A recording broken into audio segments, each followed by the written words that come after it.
আজকে বাড়ির উঠোন বাগান থেকে যা যা সবজি তুলবো না মোটামুটি সেই দিয়ে রেসিপি বানাবো।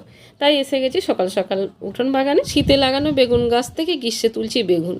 কি আর করব, যেমন আমার কপালকে খারাপই কিভাবে বলি বলো। শীতের বেগুনের দাম এমনিই কম থাকে, কিন্তু গ্রীষ্মে বেগুনটার দামও বাড়ে আর বেগুনও খুব একটা ভালো হয় না। একদিকে ভালোই হয়েছে তাই না। টমেটো গাছ থেকে তুলে নিলাম বেশ কয়েকটা টমেটো, আর টমেটোগুলো এত টক তোমাদের কি বলি, বাঘের পিছনে দিলে মনে হয় সেও ছুটে চলে যায়। আর যেগুলো বাগান থেকে তুলেছি সেগুলো তোমাদের কাছে শেয়ার করা হয়নি। নোটের শাক তুলেছি, কাঁচা লঙ্কা আর উচ্ছে। আর এই তো সেই পাকা কলা আর কি করে বলি বলো, গাছটা তো মরে যাচ্ছিল তাই তাকে কেটে তো তার গতি আগেই করে নিয়েছি, সেটা তোমাদের দেখিয়েছি। কিন্তু গতিটা আগে করিনি, একই দিনেই বানিয়েছি, কিন্তু ওই ভিডিওটা তোমাদের কাছে আগে দিয়েছি। আর কি বানিয়েছি দেখে নাও। এখানে যে মোচাটা দেখলে, মোচাটা বড়া করে একটা রেসিপি বানিয়েছি। এটা খেতে কিন্তু দারুণ হয়, যেটা আমার মায়ের কাছ থেকে শেখা। উচ্ছে আর গাজরে ভেজেছি, আর নোটের শাক দিয়ে, কুমড়ো দিয়ে, বেগুন দিয়ে একটা চটচটি টাইপের করেছি। আর সেই কলাগুলোর বড়া, যেগুলো এই গরমের দিনে ঠান্ডা ভাতে গরম গরম বড়া দারুণ